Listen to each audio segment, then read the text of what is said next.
Good day, friends. I hope you're doing really well. And I want to thank you all so much for your enthusiasm about the Substack I started a couple of weeks ago. So if you don't know about that, I started a Substack. And mostly it is just articles and some articles with some videos, kind of like I do here. But I also have a paid subscriber section. It's like $10 a month.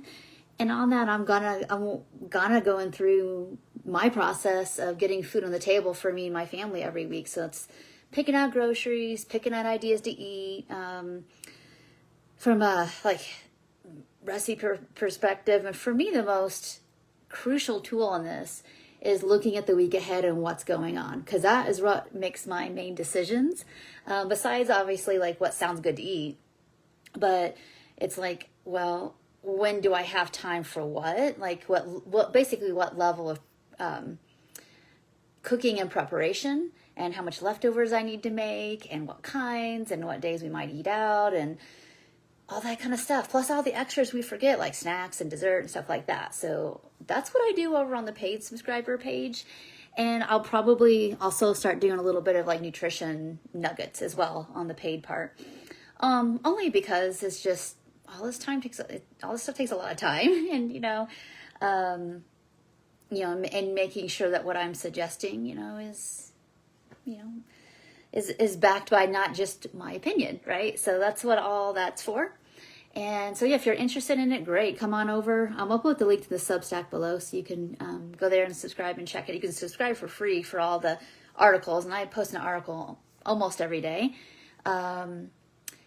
If you're not interested in that, that's no problem. You can go over to the blog and get all that kind of same information, just kind of packaged differently. So no problem. All right, so on to the video today. And something that I think is really important, and I help people put these together on a weekly basis, is this idea of kind of a treatment center without walls kind of approach, because some of us just need a definite retool of how we make decisions and how we do our life. All right. So that doesn't mean, I know a lot of people feel like they have to maybe stop working and spend 3 to 6 months only focus on recovery. And that might be an excellent idea for you, to be perfectly honest. You just need a reset and to build your capacity back up, and honestly just get more rest and like breathing room. But some people, it's like that's not viable. And for some people, that's not maybe exactly what they need. They just need a lot more intentionality. They just need a lot more intentionality. So what my thoughts are, what I speak with people about is really thinking about what are they trying to accomplish? Like what kinds of long-term, what my life looks like, and build that in. For example, it might mean, let's say that somebody's going down to 3/4 work. And so of course I need the time for their therapy sessions and their dietitian, but also time to actually meal prep and shop and cook and kind of get it, arranged where there's not so much decision making every single moment to do that.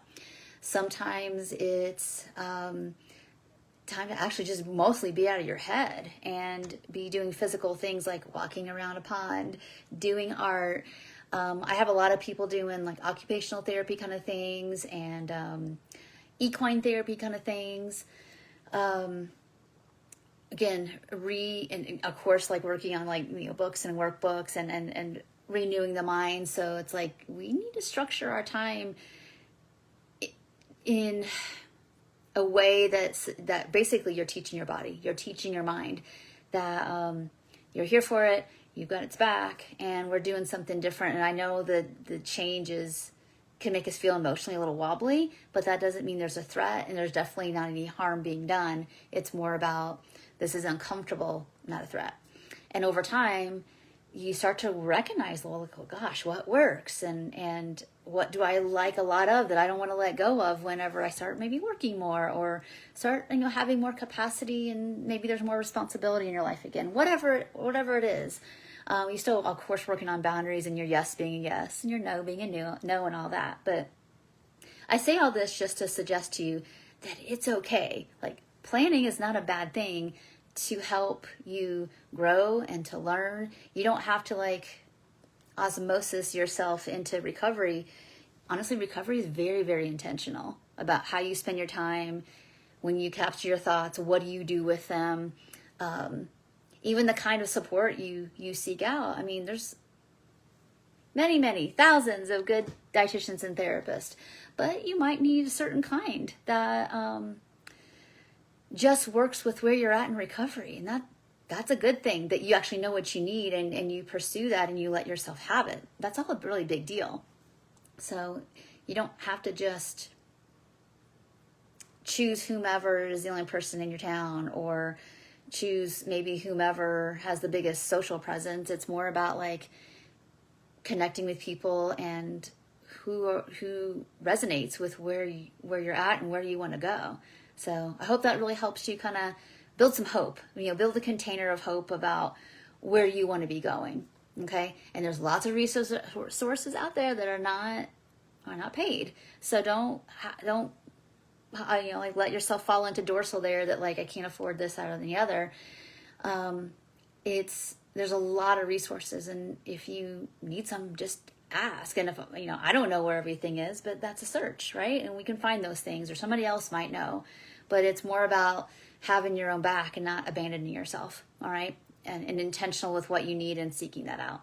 So I hope this video was helpful. Again, thank you all for being enthusiastic about the Substack. I appreciate that. A lot of work goes into those, and I appreciate you reading and sharing and all those things, just to bring more dimension to recovery. So thank you so much, and I'll see you the next time.